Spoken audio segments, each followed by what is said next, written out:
Media one digital sports ചാനലിന് ഇന്നൊരു വയസ്സ്. കേരളത്തിലെ കായികാസ്വാദകരുടെ മനസ്സിലേക്ക് അതിവേഗം ചേക്കേറിയ മീഡിയ വൺ സ്പോർട്സ് കായിക മാധ്യമരംഗത്ത് പുതിയ പരീക്ഷണങ്ങൾ കൂടിയാണ് വരും കാലത്ത് മുന്നോട്ട് വയ്ക്കുന്നത്.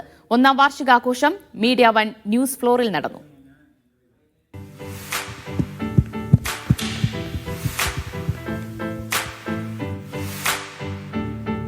മലയാള കായിക മാധ്യമ ചരിത്രത്തിന് ഇത് തിളക്കമുള്ള നിമിഷം.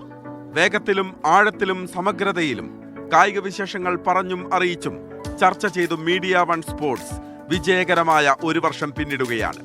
ലോകമെമ്പാടുമുള്ള കായിക മത്സരങ്ങളിലെ ചെറുതും വലുതുമായ കളികളെയും കളിയിലെ കാര്യങ്ങളെയും മലയാളികൾ കണ്ടത് മീഡിയ വണിലൂടെയാണ്. വിവിധ സോഷ്യൽ മീഡിയ പ്ലാറ്റ്ഫോമുകളിൽ മീഡിയ വൺ സ്പോർട്സിന് ലഭിച്ച അഭൂതപൂർവമായ സ്വീകരണം അതിന് സാക്ഷി പറയുന്നു. മറ്റ് വാർത്തകൾക്കുള്ളിൽ ഒതുങ്ങിപ്പോകാനുള്ളതല്ല കായിക വാർത്തകൾ എന്ന തിരിച്ചറിവിലാണ് മീഡിയ വൺ പ്രത്യേകമായി തന്നെ കായിക മേഖലയെ പരിഗണിച്ചത്. Cricket, football, tennis, volleyball, athletics, formula 1 അടക്കമുള്ള ജനപ്രിയ കായിക ഇനങ്ങൾക്കൊപ്പം തന്നെ കായികാഘോഷങ്ങളെയും അതേ ആവേശത്തിൽ പ്രേക്ഷകരിലേക്ക് എത്തിക്കാനായി.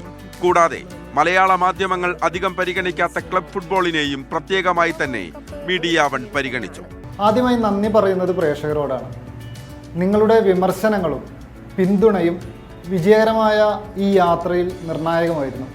സ്പോർട്സ് ജേർണലിസം ഒരുപാട് മാറ്റങ്ങളിലൂടെയാണ് കടന്നുപോയിക്കൊണ്ടിരിക്കുന്നത്. ഏറ്റവും പുതിയ സാങ്കേതിക വിദ്യയും ടൂളുകളും ഉപയോഗിച്ച് കേരളത്തിലെ കായിക സംസ്കാരത്തിന് പുതിയ വഴികൾ പരിചയപ്പെടുത്താനാണ് മീഡിയ വൺ സ്പോർട്സ് ചാനൽ ശ്രമിക്കുന്നത്. ദൈനംദിന വാർത്തകൾക്കൊപ്പം തന്നെ വിശകലനങ്ങളും അഭിമുഖങ്ങളും ആഴത്തിലുള്ള ചർച്ചകളുമായി പുതിയൊരു കായിക സംസ്കാരത്തിന് കൂടിയാണ് മീഡിയ വൺ തുടക്കം കുറിച്ചത്. സാങ്കേതികവിദ്യയുടെ പുത്തൻ സാധ്യതകൾ പ്രയോജനപ്പെടുത്തിയും പുതിയ മേഖലകളിലേക്ക് കടന്നും മീഡിയ വൺ സ്പോർട്സ് പ്രയാണം തുടരും. നിർദ്ദേശങ്ങളും പ്രോത്സാഹനങ്ങളും നൽകി കൂടെ നിന്ന കായിക കേരളത്തിന് നന്ദി. Sports desk, media one.